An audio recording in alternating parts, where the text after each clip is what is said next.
చేస్తున్నటువంటి విద్యారంగాన్ని గాడిలో పెట్టాల్సిన బాధ్యత కొత్తగా ఏర్పడ్డ కాంగ్రెస్ ప్రభుత్వంపై ఉంది. ముఖ్యమంత్రి రేవంత్ రెడ్డి గారు తెలంగాణ రాష్ట్రంలో ఉన్న విద్యార్థి సంక్షేమంపై వెంటనే విద్యారంగాన్ని గాడిలో పెట్టడానికి సమీక్షలు చేయాల్సిన అవసరం ఎంతైనా ఉన్నది. గత తెలంగాణ 10 ఏళ్లలో బీఆర్ఎస్ ప్రభుత్వం ముఖ్యంగా విద్యార్థుల చదువుల కోసం ఆనాడు కాంగ్రెస్ ప్రభుత్వం ప్రవేశపెట్టినటువంటి ఫీజు రియంబర్స్మెంట్ పథకాన్ని నిర్వీర్యం చేసే విధంగా విద్యార్థులకు 10 సంవత్సరాల బీఆర్ఎస్ పాలనలో చదువుకునేందుకు ఫీజు రియంబర్స్మెంట్ స్కాలర్షిప్ ఇవ్వకుండా పేద విద్యార్థులను ఉన్నత విద్య దూరం చేసింది కేసీఆర్. తెలంగాణ రాష్ట్రంలో గత 3-4 సంవత్సరాల నుంచి దాదాపు 7,000 పైచలకు ఫీజు రియంబర్స్మెంట్ స్కాలర్షిప్ బకాయిలు పెండింగ్ లో ఉన్నాయి.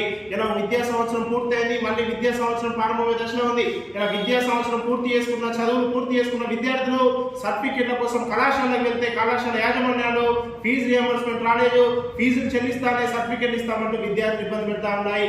అనేక మంది పేద విద్యార్థులు ఫీజు రియంబర్స్మెంట్ రాకుండా వేసుకొని ఇలా చదువుకుంటే ఇలా రియంబర్స్మెంట్ రాక ఇలా సర్టిఫికెట్ తీసుకోలేక పై ఉన్నత చదువులేక ఇలా విద్య దూరమే అవకాశం ఉంది. కాబట్టి రేవంత్ రెడ్డి గారు వెంటనే తెలంగాణ రాష్ట్రంలో పెండింగ్ లో ఉన్న ఫీజు రియంబర్స్మెంట్ విడుదల చేసి ఇలా పేద మధ్యతరగతి విద్యార్థులకు అండగా ఉండాల్సిన అవసరం ఎంతైనా ఉన్నది.